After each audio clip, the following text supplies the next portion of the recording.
So, yeah, I hope TikTok doesn't go down, but if it does, I'm going to be really upset because I need this video to stay up and I need everyone, absolutely everyone. I would much rather have everyone watch this video and get in arguments with each other about it and, you know, even be hating on me for it and leaving comments than have no one watch this video.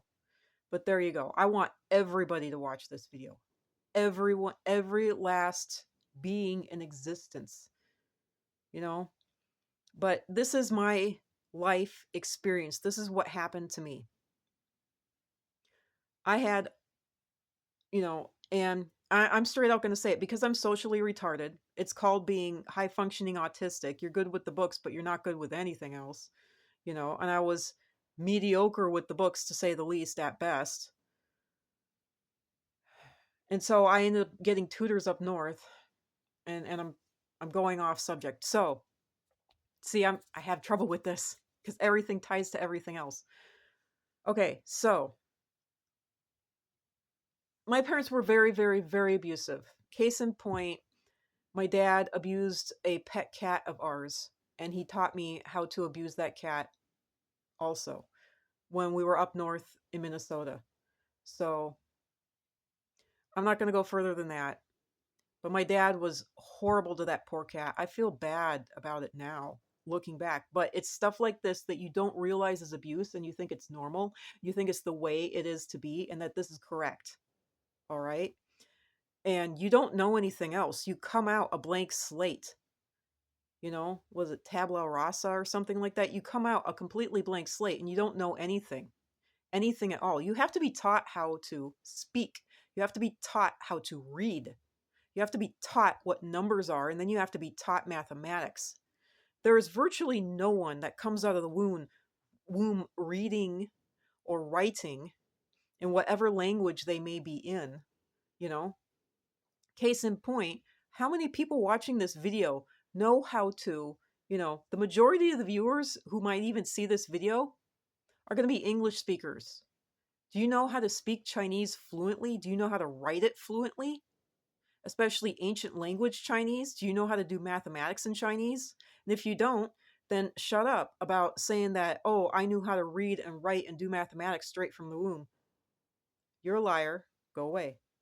So,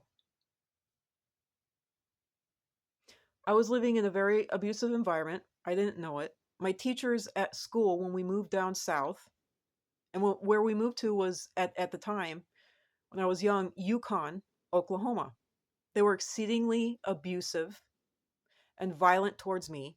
They convinced my parents that I was a deadbeat and a loser and refused to study. My parents, who were already they were on the teetering point of being very physically violent with me. That's all they needed. And they didn't just get one egging from my teachers at the time. They got constant and continuous needling. And that was finally my parents went over the edge. And at some point during this horrifically abusive experience of my entire 20s and teens and preteens, from the age of 10 on, somewhere in there, it was in middle school, someone, I, I think I was 12 years old, someone told my parents that I was clinically depressed and that I needed to go to a shrink. And because it was covered on my dad's insurance, my mom convinced my dad to drag me to a shrink. Now, this is the problem. If someone else is dragging you to a shrink, then that shrink is manipulating. And I ended up going to see 4 shrinks over my lifetime. At least 2. One was in my late teens, 19 and 20. I might have even been 21. I think I was 21 by that time. Between the ages of 19 and 21, I went to a shrink. The last shrink I went to, I was 24, 25. She was an absolute nightmare. And the 2 before that were also not good. The one that I went to when I was 12, she was literally trying to make money. She was raking in cash and she saw a cash cow. Not once, not once did she recognize the bruises, the scrapes. Not once did she recognize any of the abuse that I'm not going to go into it. It doesn't matter. It's none of your business. Not once did she recognize any of the abuse. I came to her office in smelly clothes. This is something that I can talk about because this pisses me off and this annoys me and it disgusts me too. So I can openly talk about this. I don't have a problem talking about this one. My mom is a hoarder. You know those trash houses that you see on TV? That is my mom's house. That is my mom's house. Not once did that counselor mention my body odor, which was offending me. I was embarrassed by my body odor. I was embarrassed by my clothing. I was embarrassed by the fact that I was starving. And I was embarrassed by the fact because everyone was telling me it was my fault that my stomach was upset.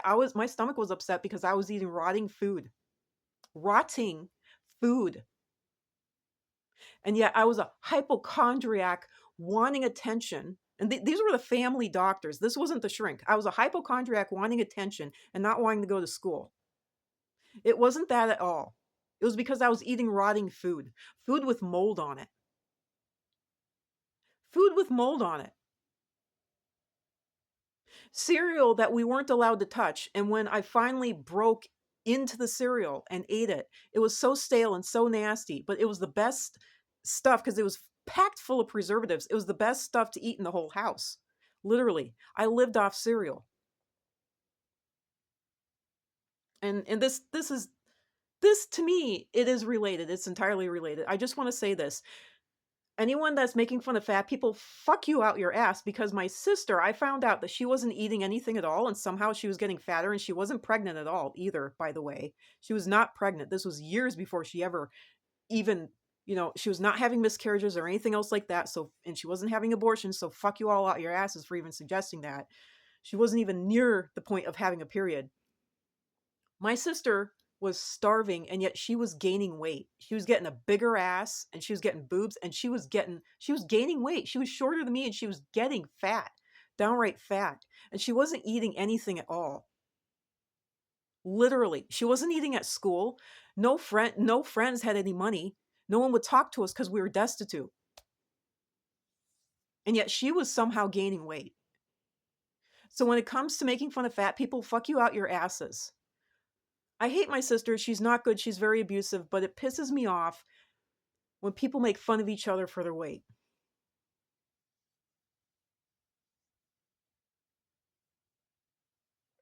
I am so angry right now.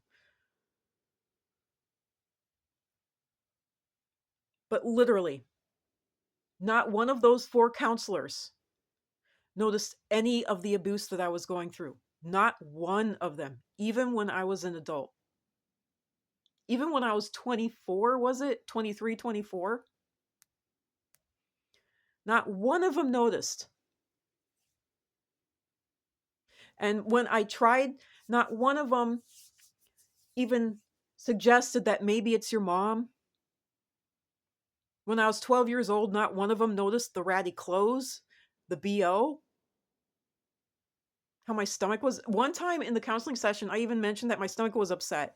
And she didn't even relate it to any of the mental illnesses that she was saying. And literally, when she ran the mental illnesses test on me when I was 12, that shit of a shrink, she said, your daughter is perfectly mentally healthy and fine. There's nothing wrong with her at all. She's not even depressed. And all I can find is that she's extremely religious. Well, no fucking duh. We lived in a family that was so religious. Have you seen that? It's Jeanette McCurdy's, and she's holding her mother's ashes in an urn. And she said, I'm glad my mother is dead. That book, there's only pieces and hints of it. But there's pieces and hints of that book that touch on the minor points in my life that I have lived through. The minor points, the points in my life that I can talk about. But this is why I'm against counseling. I'm against shrinks. I'm against psychiatrists and psychologists. I've been to all of them, and not once did they notice the severe abuse from my dad, from my mom, from my brother, from my sister. Not once did they notice and recognize the horrific abuse I was going through from my teachers. They didn't, none of it. And when I was young, it would have been especially clear because I didn't have any means at all. I couldn't even like steal from other people to be able to give myself a good pair of shoes, give myself a nice pair of pants. I had no way at all of covering the horrific destitution. And yet I was going into this extremely expensive shrink's office. This lady was milking my parents and milking the insurance company like fuck. Holy flying fuck, she was milking them. And she didn't say one damn word. And at least she was ethical enough to not sit there and point fingers of blame at me. All the other shrinks and counselors, thankfully, the last two were starting to point fingers of blame at me over I don't even know what. They were you could see them manipulating and twisting stuff in their mind, and I was like, what the hell? I didn't even know I was in these counselors' office. Every last time I went to any of these shrinky dinks is because my mom stuck me there. My mom stuck me there. After my sister was raped and got pregnant from it, my mom shoved her into counseling. And it didn't help her at all. It didn't help her one damn bit. And I will finish with this. For all the sick fuck that my dad is, he has gotten some very good points, and this is one of them. He said, shrinks cannot undo rape. Shrinks cannot undo rape. And I thought on that, and it hit me. You know what? Shrinks cannot undo prejudice against black people. Shrinks cannot undo prejudice against gay people. Shrinks cannot undo prejudice against homeless people trying to get a job.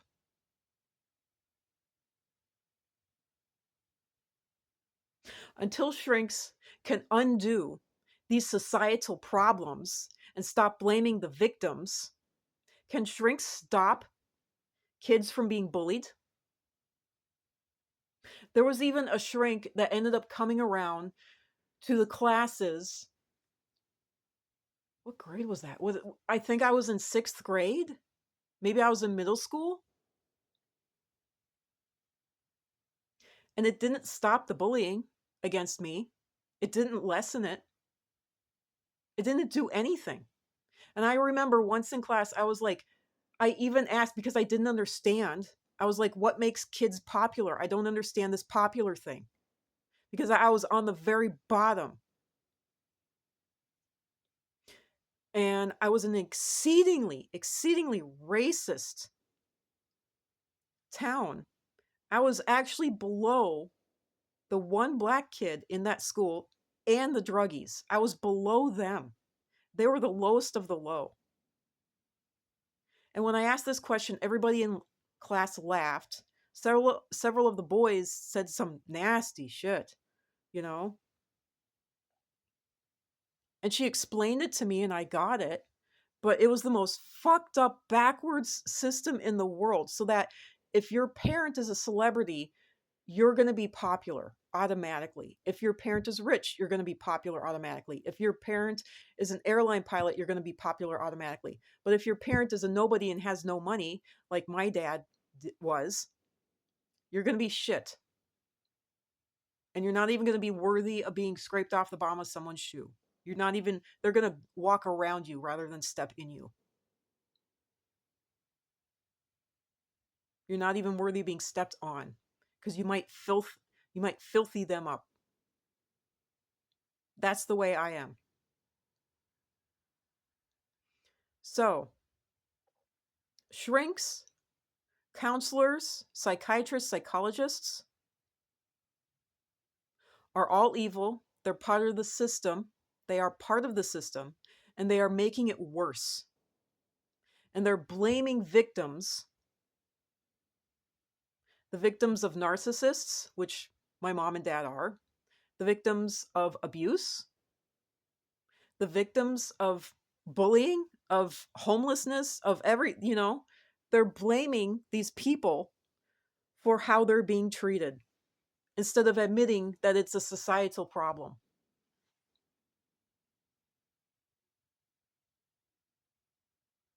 So there you go. Not once, not once did any of these sick shrinky dinks ever recognize the horrific abuse. They didn't recognize the horrific hoarding issues. I mean, my mom smelled too. My mom smelled. It's because of the way she kept house, if you want to call it that. She kept it all right. My dad always said, "Oh, you keep it all right. You keep it like a garbage scow in here," and he's right. You keep it like a rat infested. And my mom herself said, "This is a rat infested garbage scow." And she'd scream about the whole house, pointing fingers of blame at me and my sister. Because apparently it's me and my sister's fault, not my brother's, oddly enough, who was the youngest of all. But yeah, it was me and my sister's fault. Never hers. Never hers.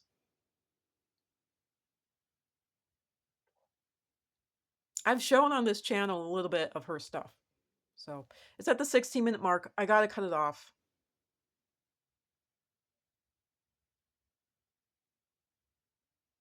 Fuck you all out your asses entirely. There you go. Especially for being on shrink sides. Bye.